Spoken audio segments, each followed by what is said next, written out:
வணக்கம். இன்றைய மாவட்ட செய்திகள். மதுரை மாவட்டம் உசிலம்பட்டியில் ஜாக்டோ ஜியோ சார்பில் திமுக அரசு தேர்தல் வாக்குறுதிகளை நிறைவேற்ற வேண்டும், பழைய பென்ஷன் திட்டம், தொகுப்புதிய பணியாளர்கள் மற்றும் பகுதி நேர ஆசிரியர்கள் பணி நிரந்தரம் செய்ய வேண்டும் உள்ளிட்ட கோரிக்கைகளை வலியுறுத்தி கண்டன ஆர்ப்பாட்டத்தில் ஈடுபட்டனர். இதில் ஒருங்கிணைப்பாளர்கள் பொற்செல்வன், ஸ்ரீரங்கநாதன், செல்லப்பாண்டி, மனோகரன், முருகன், சின்னசாமி, விஜயலட்சுமி, ஏழுமலை, மகேஸ்வரன், தீனன், செந்தில்குமார், சிவகுமார் உள்ளிட்டோர் பங்கேற்று பேசினர். கோரிக்கைகளை நிறைவேற்ற கோரி கோஷங்கள் எழுப்பினர். அருண்பாண்டி நன்றி கூறினார்.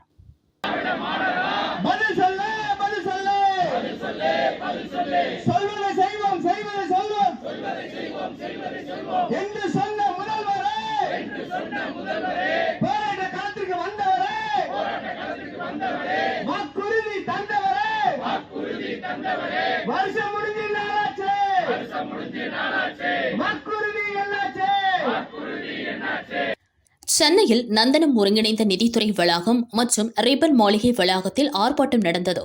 இதில் அரசு ஊழியர்கள், ஆசிரியர்கள் பங்கேற்று கோரிக்கைகளை வலியுறுத்தி கோஷமிட்டனர். போராட்டம் குறித்து ஜாக்டோ ஜியோ தென் சென்னை மாவட்ட ஒருங்கிணைப்பாளர் முத்துக்குமார் சாமுவேல் கூறியதாவது: சட்டசபை தேர்தலின் போது அரசு ஊழியர்கள் மற்றும் ஆசிரியர்களின் ஓட்டுகளை பெறுவதற்காக ஆட்சிக்கு வந்ததும் பழைய ஓய்வூதிய திட்டம் செயல்படுத்தப்படும் என ஸ்டாலின் கூறினார். ஆட்சிக்கு வந்து 3 ஆண்டுகள் ஆகியும் கோரிக்கை நிறைவேற்றவில்லை. முதல்வர் ஸ்டாலின் உடனடியாக ஜாக்டோ ஜியோ அமைப்பின் மாநில ஒருங்கிணைப்பாளர்களுடன் பேச்சு நடத்த வேண்டும். தேர்தலின் போது அளித்த பழைய ஓய்வூதிய திட்டம் உள்ளிட்ட வாக்குறுதிகளை நிறைவேற்ற வேண்டும். இல்லையெனில் அடுத்த கட்டமாக வரும் 25ஆம் தேதி தமிழகம் முழுவதும் மாவட்ட தலைநகரங்களில் மறியல் போராட்டத்தில் ஈடுபடுவோம் என எச்சரிக்கை விடுத்தார். சென்னை ஹைகோர்ட் கூடுதல் நீதிபதிகளாக வி. லட்சுமி நாராயணன், பி. வடமலை 2023 நியமிக்கப்பட்டனர். இருவரையும் நிரந்தர நீதிபதிகளாக நியமிக்க ஜனாதிபதி திரௌபதி முர்மு ஒப்புதல் அளித்தார். பணி சுழற்சி முறையில் தற்போது இருவரும் ஹைகோர்ட் மதுரை கிளையில் வழக்குகளை விசாரிக்கின்றனர். வழக்கமாக சென்னை ஹைகோர்ட்டில் பதவி பிரமாணம் நடைபெறும். தலைமை நீதிபதி KR ஸ்ரீராம் மதுரை கிளையில் 3 நாட்களாக வழக்குகளை விசாரித்து வந்தார்.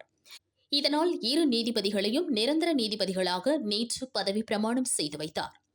மதுரை கிளையில் பதவி பிரமாணம் நடந்தது இதுவே முதல் முறை. நிர்வாக நீதிபதி ஜே. நிஷா பானு, இதர நீதிபதிகள், பதிவாளர் ஜெனரல் அல்லி, வக்கீல்கள் பங்கேற்றனர். சென்னை ஹைகோர்ட் மற்றும் மதுரை கிளையில் அனுமதிக்கப்பட்ட நீதிபதிகளின் பணியிடங்கள் 75, தற்போது 56 நிரந்தர நீதிபதிகள், 9 கூடுதல் நீதிபதிகள் உள்ளனர். மயிலாடுதுறை மாவட்டம் பெரம்பூர் அருகே முட்டம் வடக்கு தெருவை சேர்ந்தவர் ஹரிஷ், வயது 25, பாலிடெக்னிக் முடித்துவிட்டு வேலை தேடிக் கொண்டிருந்தார். நேற்று இரவு 10:30 மணியளவில் ஹரிஷ் அவரது நண்பர்களுடன் தெருமுனையில் பேசிக் கொண்டிருந்தார். அங்கு வந்த 3 பேர் கொண்ட கும்பல் கத்தியால் ஹரிஷை சரமாரியாக குத்தினர். தடுக்க வந்த அவரது நண்பர் ஹரி சக்தியையும் குத்திவிட்டு எஸ்கேப் ஆகினர். ஹரிஷ் ஸ்பாட்டிலேயே உயிரிழந்தார். ஹாஸ்பிட்டல் கொண்டு செல்லும் வழியில் ஹரி சக்தி உயிரிழந்தார். ஹரிசக்திக்கு வயது 22, என்ஜினியரிங் மாணவன். இவர்களது மற்றொரு நண்பர் அடையாளம் காட்ட ஹரிஷ் மற்றும் ஹரிசக்தியை தீர்த்து கட்டும் சதி வேலையை செய்தது அதே பகுதியைச் சேர்ந்த சாராய வியாபாரி ராஜ்குமார் என்பது தெரியவந்தது. ஏற்கனவே சாராய வழக்கில் சிறை சென்ற ராஜ்குமார் தற்போது ஜாமீனில் வந்துள்ளார். சாராய வியாபாரம் குறித்து போலீசாருக்கு தகவல் சொல்வதாக ஹரிஷுடன் ராஜ்குமாருக்கு முன்விரோதம் இருந்தது. இதற்கு பழி தீர்க்க மைத்துனர்கள் மூவேந்தன், தங்கதுரையுடன் வந்து இந்த கொலையை ராஜ்குமார் அரங்கேற்றியுள்ளார். ஹரிஷின் உறவினர்கள் ராஜ்குமார் வீட்டு கொட்டகைக்கு தீ வைத்தனர். மூவேந்தன் வீட்டில் இருந்த பொருட்களை அடித்து நொறுக்கினர்.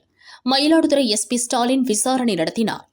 இறந்தவர்களின் உறவினர்கள் குற்றவாளிகளை கைது செய்ய கோரி ரோடு மறியலில் ஈடுபட்டனர். இன்று அதிகாலை ராஜ்குமார், மூவேந்தன் மற்றும் தங்கதுரை ஆகியோரை பெரம்பூர் போலீசார் கைது செய்தனர்.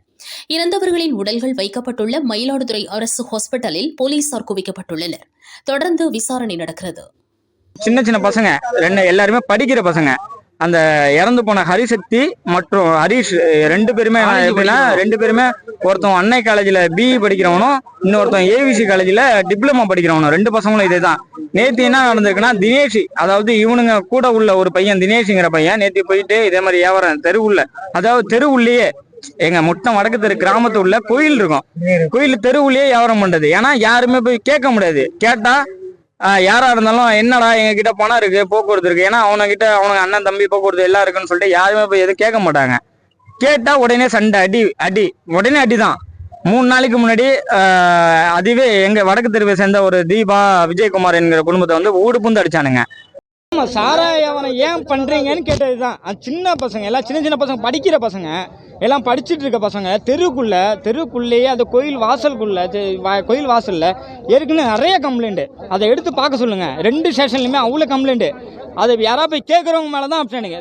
இதுவே ஆல்ரெடி போய் ஒருத்தர் போய் கேட்டாப்புல, கனிவனன்னு சொல்லிட்டு ஒருத்தர் போய் கேட்டாப்புல, கனிவனம் மேலே கம்ப்ளைண்ட் எஃப்ஐஆர் ஃபைல் பண்ணி அவனை ரிமாண்ட் பண்ணுறாங்க. அந்த ராஜகுமார் மேலேயே கம்ப்ளைண்ட்டை வாங்கி அதுக்கு நான் சிபி போட்டிருக்கேன், காப்பி அப்ளிகேஷன் போட்டிருக்கேன் போலீஸ் மேலே, பெரம்பூர் போலீஸ் ஸ்டேஷன் மேலே, இன்ஸ்பெக்டர் மேலே காப்பி அப்ளிகேஷன் போட்டு எடுத்துருக்கேன், சிபி போட்டிருக்கேன்.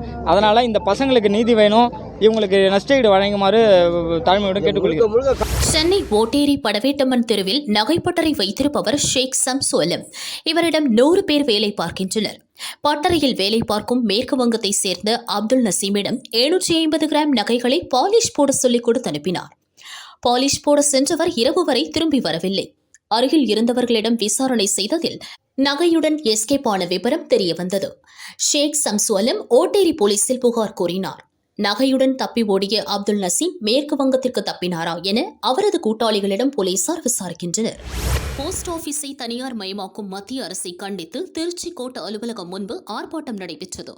கோட்ட செயலாளர்கள் நம்பி ஆனந்த், பாலசுப்ரமணியன் தலைமை வகித்தனர். போஸ்ட் ஆபீஸ் துறையை தனியார் மயமாக்க துணை போவதாக கூறி உயர் அதிகாரிகளையும் மத்திய அரசையும் கண்டித்து கோஷங்கள் எழுப்பினர். இந்த ஐடிசில 19,500 அலுவலகங்களை 1900 அலுவலகங்களா குறைக்கிறாங்க.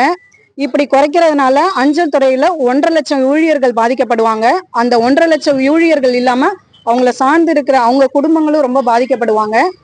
இதனால எங்களுக்கு ரொம்ப பாதிப்பு அதிகம். அது இல்லாம சனி ஞாயிறு 2 நாளுமே எங்களுக்கு ஆபீஸ் இருக்குன்னு சொல்றாங்க. பிளஸ் ஹாலிடேயும் ஆபீஸ் இருக்குன்னு சொல்றாங்க. பிரைவேட்லயே ஹாலிடேல எங்களை வைக்காதீங்கன்னு சொல்லிட்டு அவங்களே போராடிட்டு இருக்காங்க. ஆனா இப்ப கவர்மெண்ட்ல அந்த மாதிரி ஒரு புது திட்டத்தை கொண்டு வந்து எங்களை டோட்டல் கார்பரேட்டா மாத்துறாங்க. இது டோட்டலா அஞ்சல் துறையில இதை நம்பி இருக்க எங்க எல்லா சிங்கிள் ஹேண்ட், டபுள் ஹேண்ட் எல்லா போஸ்ட் ஆபீஸ்ல இருக்க அஞ்சல் துறை இருக்கவங்களுக்கும் ரொம்ப பாதிப்பா இருக்கு. இன்னொன்னு ஆர்எம்எஸ் ஊழியர்கள் ஆர்எம்எஸ் டோட்டலா க்ளோஸ் பண்றன்ற மாதிரி கொண்டுட்டு வந்துட்டு இருக்காங்க. ஆர்எம்எஸ் ஆபீஸை க்ளோஸ் பண்ணிட்டாங்கன்னா எங்க போஸ்ட் ஆபீஸ்க்கு 1 day 2 daysல வர போஸ்டல் ஆர்டிகல்லாம் 1 week ஆயிடும். அதுக்கப்புறம் மக்கள் போஸ்ட் ஆபீஸை தேடி வரமாட்டாங்க. ஆட்டோமேட்டிக்கா அவங்க கொரியரை தேடி தான் போவாங்க. இது ஒரு அஞ்சல் அலுவலகத்துக்கு பிரைவேட் டோட்டலா அனுப்புறதுக்கான ஒரு வழிமுறையா ஸ்டார்ட் பண்ணிட்டு இருக்காங்க. இதை எதிர்த்து எங்க என்எஃப்பி, எஃப்என்பிஓ, ஏஐஜிடிஎஸ் யூனியன் எல்லாரும் சேர்ந்து போராடிட்டு இருக்கோம். இந்த போராட்டம் இவங்க இப்பயும் ஐடிசி இதை தடை பண்ணலன்னா நாங்க இதை எதிர்த்து மார்ச் 18 காலவரையற்ற வேலை நிறுத்தத்தை ஸ்டார்ட் பண்றோம்.